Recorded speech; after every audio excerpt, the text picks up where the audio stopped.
সব জল্পনার অবসান ঘটিয়ে অবশেষে ভারতে ক্ষমতায় আসতে যাচ্ছে বিজেপির নেতৃত্বাধীন এনডিএ জোট। গত দুদিন ধরে যে বিষয়টি খুব চর্চা হচ্ছিল, এনডিএ জোটের মূল গেম চেঞ্জার যারা রয়েছেন অর্থাৎ বিহারের মুখ্যমন্ত্রী নীতিশ কুমার, একই সাথে অন্ধ্রপ্রদেশের টিডিপি নেতা চন্দ্রবাবু নাইডুকে নিয়ে জোট গঠনের গড়াপেটার ক্ষেত্রে এই দুই নেতার আসলে দারুণ ভূমিকা রয়েছে, যার কারণে এই দুই নেতাকে নিয়ে নানা ধরনের আলোচনা গত দুদিন ধরেই হয়েছে। কারণ রাজনীতির মাঠে তাদেরকে এক ধরনের পোল্টিবাজ হিসেবেই ধরে নেওয়া হয়।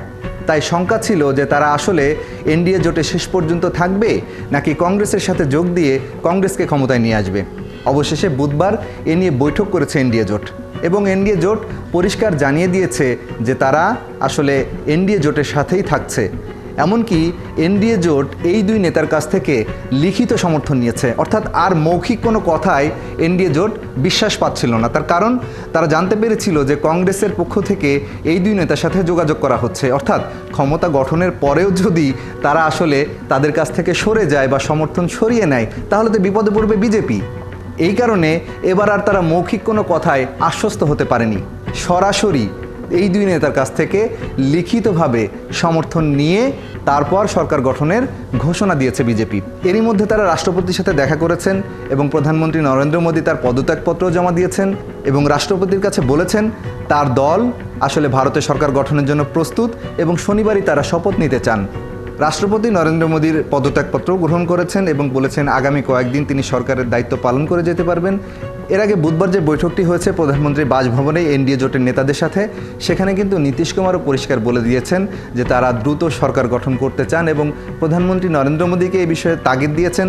তিনি বলেছেন যে আসলে সরকার গঠন করতে সময় গাফিলতি করে বা সময় নষ্ট করে কোনো লাভ নেই, যত দ্রুত সম্ভব এই বিষয়ে আসলে পদক্ষেপ নিতে হবে এবং প্রধানমন্ত্রীও তাকে আশ্বস্ত করেছেন। আর এর আগে টিডিপি নেতা চন্দ্রবাবু নাইডু তিনিও কিন্তু ঘোষণা দিয়েছিলেন যে তিনি আসলে জোটের সাথেই আছেন এবং বিজেপির সাথে আসলে সরকার গঠনে তিনি ভূমিকা রাখবেন।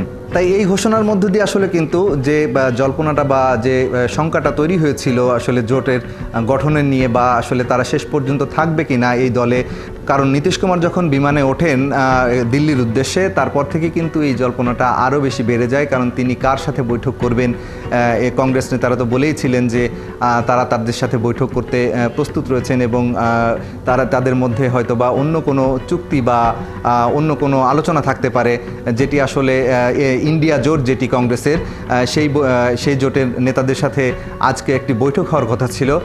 সেই বৈঠকের মধ্য দিয়ে আসলে বৈঠকের পরে তারা আনুষ্ঠানিক ফলটি বা আনুষ্ঠানিক সিদ্ধান্তটি জানাতে চেয়েছিলেন, কিন্তু তার আগেই এনডিএ জোট সেটি পরিষ্কার করে দিয়েছে যে আর কোনো কথা বলে বা আর কোনো আলোচনা করে খুব একটা লাভ হবে না, কারণ তারা তাদের লিখিত সমর্থন নিয়ে নিয়েছেন এবং সরকার গঠনের জন্য প্রস্তুত রয়েছেন।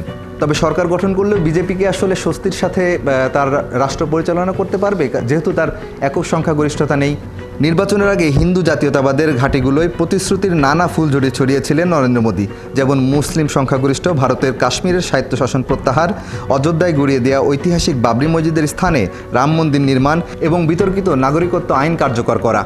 একই সাথে বিজেপি নিয়ন্ত্রিত অনেক রাজ্যে আন্তধর্মীয় বিয়ের উপরেও কঠোর আইন প্রয়োগ করা হয়েছে।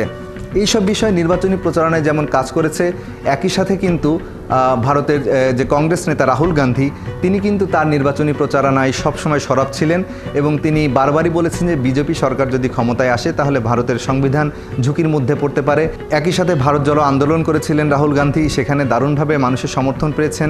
ভারতের কৃষক আন্দোলনের সময় তিনি কৃষকদের পাশে ছিলেন, তখন কৃষকদের কাছ থেকে দারুণ সমর্থন পেয়েছেন এবং যার ফলশ্রুতিতে কিন্তু এই নির্বাচনে কংগ্রেস দারুণভাবে কামব্যাক করেছে। অর্থাৎ গত নির্বাচনে তারা 50টির কিছু আসন বেশি পেয়েছিল, এবার কিন্তু সেটি প্রায় 100-র কাছাকাছি, অর্থাৎ 99টি আসন নিশ্চিত করতে পেরেছে।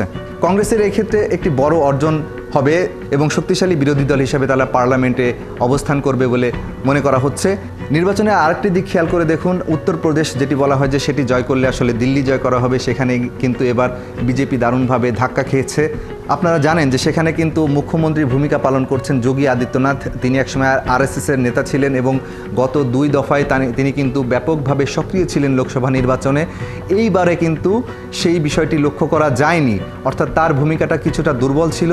বলা হচ্ছিল যে বিজেপি জোটের যে সামগ্রিক অর্জন সেটি আসলে এককভাবে মোদির কাছে চলে যাচ্ছে। প্রধানমন্ত্রী নরেন্দ্র মোদির সাথে যোগী আদিত্যনাথের মানসিক দ্বন্দ্ব হয়তো চলছিল বলে শোনা যায়, এবং যার ফলশ্রুতিতে নির্বাচনে কিন্তু সেরকম ভূমিকা রাখেনি, এবং এর ফলে কিন্তু আসলে উত্তরপ্রদেশে বিজেপি খুব একটা ভালো করতে পারেনি। পশ্চিমবঙ্গেও একই অবস্থা দেখুন। পশ্চিমবঙ্গে কিন্তু বিজেপি গতবার 18টি আসন পেয়েছিল, এবার তারা সেখানে 12টি আসন নিশ্চিত করতে পেরেছে, এবং এখানে মোদি যে স্ট্যান্ডটি নিয়েছিলেন আসলে সেটি কার্যকর হয়নি।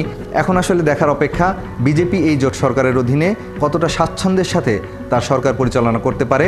যেহেতু চন্দ্রবাবু নাইডু এবং নীতিশ কুমারকে নিয়ে শঙ্কা রয়েছে, যদি কখনো তাদের স্বার্থে আঘাত চলে আসে সেক্ষেত্রে হয়তো তারা দল ত্যাগও করতে পারে, তখন কিন্তু ঠিকই বিপাকে পড়ে যেতে পারে বিজেপি।